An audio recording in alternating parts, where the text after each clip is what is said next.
Y'all good? You Awesome. got a lot of not a lot of new faces, but some returning. It's kind of a mix. What's the competition been like? Competition's been great. Trying to move some pieces around. We're trying to see what the best fit is, who's going to play at the highest level of ball, and then get them to start gelling together, so we can start moving forward. And then you got to find who's 6, who's 7, who's 8. And we just keep building it as we go along. But they're competing, and every day it's a new day. In a fall camp, when do you start thinking about one? Because you're rotating a lot of guys in there. When do you start thinking about ones? I mean, obviously you got a center that you pretty much know is going to be there, but when do you kind of start thinking about that? Every day.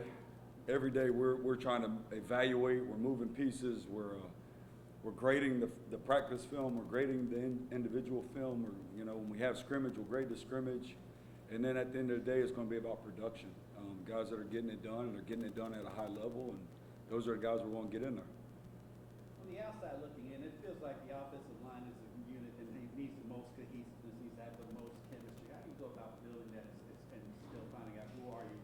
Right. Well, it starts in the off season. Those guys spending time together outside of the practice facility, and then also the way we work together. Everything you do, and it does. It takes time. It's a lot of work, and these guys have done a tremendous job of putting in the time and the effort.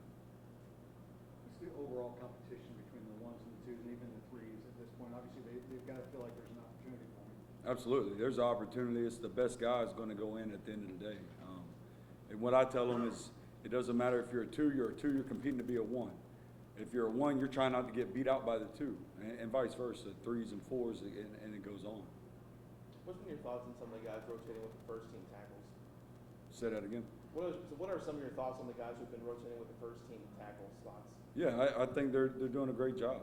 They're competing. You got Musa, you got Trevante Sylvester, you got Mac Pounders, Rasheed Miller, and then there's other guys that are playing inside that have played tackle before over time. So it's going to be one of those things where we can move pieces around and ultimately try to find the best 5. Richard, you've had that guy the last few where if you needed to play tackle, you could, but he played guard or might play this, might do that Right. kind of the swing guy or whatever you call it. That's right.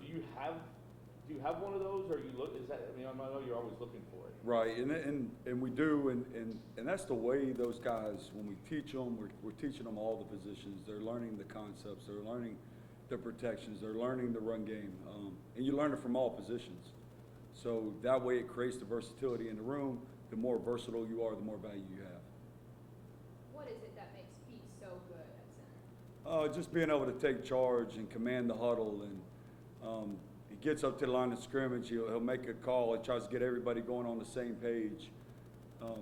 That's really it. It's just the presence that's there.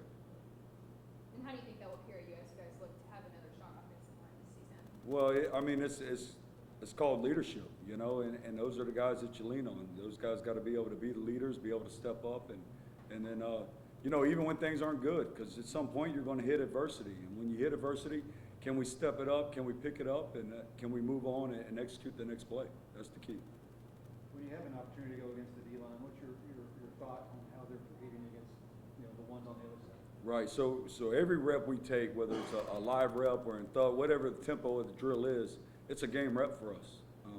We have to get ready to compete like it's a game. Every time we step in, every time we take a rep, it's a game rep. And if we continually do that, we'll be ready at the end of the day. It seemed like Rasheed was getting better every week last year until he got hurt. Right. Is that the case? And how has he kind of come back? What have you seen from him? It is, and he's one of those guys that has a lot of versatility. He can play tackle. He played guard for us some last year, both positions. And like you said, he was in there. He was getting better. And then he got hurt. Same thing. You see him every day. He's competing. It's important to him. He's taking advantage of his opportunities. What about Lance? What have you seen with him and maybe his improvements since he got here before last year? Right, Lance is extremely athletic. He's extremely smart, so he knows the calls. He knows the assignments. He knows how to respond. He knows how to react, and he does it at a high level. Has there been anyone in particular that has stood out to you when talking about like that Swiss Army knife position that can play anywhere? Right. No, not right now, right off the top of my head. It's, we're kind of moving everybody around, so it's, at the end of the day, we'll settle in and we'll find whoever that guy is, but, no, all the guys up front are working hard. Second week into camp, normally the young guys are still kind of swimming, you know, trying to learn everything. What have you seen with the real young guys that you brought in? Yeah, there's up and downs. It's, the biggest thing for those guys is being consistent, knowing what to do. It's a lot, and it's a lot very quickly. So the more they can start to settle in and be consistent in what they're doing, the better off we're gonna be at the long run. Seems like you always know when the O-line comes on the field, it's a lot of noise, a lot of energy. How much pride do you take in those guys kind of having that energy level, bringing that to the field? Well, if they don't bring it, nobody's going. I mean, they set the tone, they set the tempo, and those guys, when they take the field, there's got to be a presence out there. Yeah, for sure. Good. Thank you. Thank you. Awesome.